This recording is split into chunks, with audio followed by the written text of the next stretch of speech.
And that's why the green crayon tastes the best. Hey man, your processor is out of date. Won't you upgrade yourself to a newer model? Yeah, sure, why not? Wow, I feel different. I feel shinier! So you have heard about Freak Fortress 2, right? It's the old source mod extension to already popular game mode versus Saxton Hale. You might have seen different videos rating the viability of different mercs in this mode, but for this one I'll be focusing on one in particular, Engineer. You see, Engineer can be one of the strongest, but also one of the weakest mercenaries in the mode. His sentry offers great area of denial and knockback to the boss. His dispenser gives unlimited ammo to his teammates, but if he gets caught without one, you're kind of dead. I've been playing a lot of FF2 to get better and survive longer, and today I will be sharing my engineer guide for Freak Fortress 2. When you're playing engineer, one of the most important things you have to remember is that you're a sitting duck without a sentry by your side. If the boss catches you without one, you're good as dead. So when you play as Engie, you always have two options. The first one being a team player. Numbers bring protection, as they say. You play around your team, supporting them with your dispenser and sentry. This is a very effective way to play him, because not only is your gun pushing the boss away, your team is adding to that knockback. And if you get caught without any buildings, your team can quickly knock the boss away. And who doesn't want to stay alive? Me. But unlike me, you'll have support backing you up. But being around others also has some downsides. The more people there are, the more likely the boss will come to that position where you're sitting right now. And if the boss has rakes, oh boy, you better put your head between your knees and kiss your butt goodbye. While effective, you might crave a little bit more action while sitting behind the loving embrace of your team. So that's why I recommend doing the second gameplay style, Solo Engineer. The idea of Solo Engineer is that once a round begins, you sneak past the boss while it's focused on killing your team. This is honestly a very exciting and fun way to play, especially when the map is big. And if you set up in a devilish spot, they will have a hard time destroying your nest. And if the boss manages to destroy your sentry, you should have an emergency teleport ready. Plus, if you keep being sneaky, they will have no idea where your teleporter might be, allowing you to repeat the process. But as with the first one, this also has downsides. Being away from your team usually means that if the boss is smart, they can quickly take you down first and then go after your team.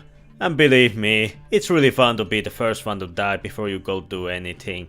And once you get your stuff up, there's a chance that the action never comes to you, because the opponent is too busy with your team, so it can get boring. I recommend switching around so you don't get too comfortable with the other playstyle and you have more fun when you have more diversity. And it's also very important to know your weapons. I'll be giving a tier list of unlocks that you should use.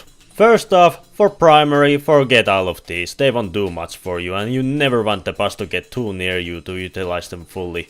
One of your options is the Frontier Justice. This is a decent option. Whenever your sentry shoots at the enemy, your every shot is a crit. And we know that crits don't have fall off, so it's pretty alright weapon to shoot alongside with your sentry. Still, I want much better use for Rescue Ranger. Howling buildings from long distances is so good in this mode because it saves time and you can avoid the slow movement when you can just teleport the building to your preferred location. So I recommend going with Rescue if you want a good primary. Then for secondaries you got two choices. For some reason the wiki says that Short Circuit's energy bolt stuns the boss. Well, it doesn't and you're wasting your time with it. The second best option you have is the Wrangler. If you want to keep your teleports and still want to get higher places, Wrangler is a good choice. But the best secondary you have is the pistol. I have always praised the weapon for being really good in Engineer's arsenal, and here it's literal S tier. Not only you can shoot the boss from medium to long distances, you also get mini crits, and after enough people have died, crits. It deals massive damage even at close range that most people, including me, use it all the time. And then with melee, use the Jag. It has the fastest building speed and the boss usually one-shots your building, so tank it doesn't matter. Other franchises don't do much and Eureka will be a good contender, but it's banned, so it's just Tarkham's Southern. And it's best we don't even mention Gunslinger. So the most effective loadout is Ranger, Pistol and the Jag. And with them you are pretty well equipped. Now you just have to know the buildings and how they function here. I'll be covering different buildings in this list. Some devices might not be available on different FF2 servers, so I'll put timestamps on the screen if you wish to skip certain topics. First things first, in this game mode you and Sentry are best friends. Now you can spend time at the beach, playing cards, watch some TV, try to hold off the bus but see your best option is to escape and see how your friend makes a heroic sacrifice. Usually in normal game modes I would like to build a dispenser first because it will help my team. But in this mode you really want that sentry up because even level 1 sentry can distract the boss enough for you to get away. Level 2 sentry is a minimum if you want good protection because it deals enough damage to have enough knockback for the boss. Level 3 is the best deal as always because not only does it have the same fire speed as 2, it has rockets which can help send the boss in the air. And because you're close to your sentry, it will always deal a high amount of damage, so if the boss stubbornly tries to reach you without any tactic, you can quickly become one of the biggest damage dealers. While sentry is one of the most important buildings, I can't really say the same about dispenser, my beloved. Healing people isn't a big priority, so just having level 1 dispenser is enough to sustain people because it gives the same amount of ammo back as any level.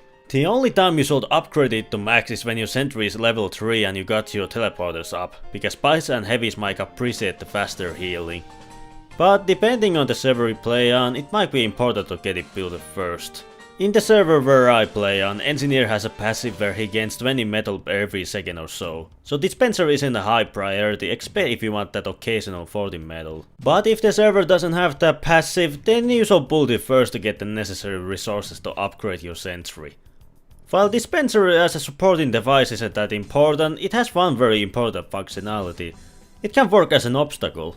While it does break down in one hit, it can sometimes be worth it to block doorways on different slopes because even slowing down the boss can decide if you can stand your ground or escape your station. And it can work as a makeshift shield because if you happen to corner yourself in a tight space, it can easily block the opponent approaching your spot. And before we talk about game mode exclusive buildings, I'm gonna talk about teleporters real quick. On this game mode you have 3 options for a teleport. First being easy transportation. Once you set up your nest, you will want your team to join you to hold it. It's one way to use your teleporters and have your team safe with you, but I think it's kind of a waste to do it. The second one being a deadly trap. If the boss has teleporting ability and you feel confident, you can try to telefrag it. I haven't tried this because it's just way too hard to pull off. So I use my teleporters mostly to just escape. When the round starts, I like to hide my teleporter so if things go bad I can just vanish out of there. And this usually works, unless you hide your teleport in the most obvious spot out there, then the boss will just come over and fuck you up. And this is honestly one of my favorite things to do. It's really exciting to not only deal shit ton of damage to the boss, teleport before he wrecks your shit, and then sneak back to a new position and repeat until the boss discovers your exit or dies. I've won a few games just doing this tactic and it works best on big or vertical maps. It's now time to look at the exclusive buildings to this game mode. The amplifier is one really powerful hunk of metal. Buffing all of your teammates with crits is really powerful, but this building heavily relies on you having another engineer with you, because crits can help a gun without any bullets. But if you do, there's some magic to happen with unlimited ammo and crits. Placing it next to the dispenser is your best choice, or you can also use it as a parry like with a dispenser. It's really up to you. And then one of the most recent additions, Engi pads. They've quickly grown to become one of my favorite buildings. Usually in maps that don't have many hiding spots, I won't really bother putting a teleport because even if I manage to teleport away, the boss could easily find me and then end my sorry engineering career. But with these you really find some other fun uses. Still requiring 50 metal to build, they now take some extra time to construct. You have 2 sources of a bad type. First being a speed boost, and I'm not gonna lie, it's pretty useless. Going a little bit faster will not change the fact that you're still slower than the boss, so the only thing you'll be getting to faster is an early grave. But the second, jump pad, is so impactful. Previously with Engineer you needed to equip the Wrangler to reach the areas only soldiers, demos and the rare high IQ pirates were able to. But now with jump pad you don't need to sacrifice your best damage dealing weapon. You also don't take any damage using it, making it far more safer to use to chuck around the boss, and while it doesn't have as much high knockback to reach all the places like with Wrangler, it's still better to go with it because the pistol, once again, is your best weapon. I want to give some ideas where you should place your buildings. If the boss has ranged weapon, you will want to build your stuff in an enclosed area to minimize the risk of getting shot from a distance. And if the boss only has melee, then it's safer to build in an open areas. I also recommend building it somewhere near an environmental hazard or high place where the enemy has to jump to make the knockback send them flying. Or you could be extra radical and build it underwater and cosplay as a turtle engineer. I will now give a few examples of good spots on different maps.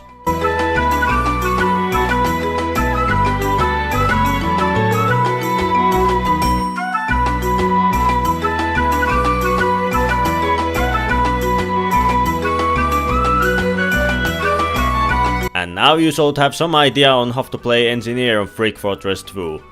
Of course, you won't be able to put these ideas used in a normal game, but hey, it's important to have something different every once in a while. If you enjoyed the video and you like the engineer stuff, leave a like and maybe subscribe to help my channel grow. Before I end this video, I want to give a few huge thanks and shoutouts. I want to thank Sorex for creating these new Clank pictures and the thumbnail for the video. He does source filmmaker related stuff and commissions, so if you have anything TF2 related in mind, you can ask him to do something for you. Then I want to thank Spoot for test reading and refining the script and just being a real homie. Then thanks goes to Dimaju for creating some of the mod parts and Pinkerton for giving me music to use in this video. Just a huge thanks to everybody who helped me create this project. Thank you all for watching and have a nice day.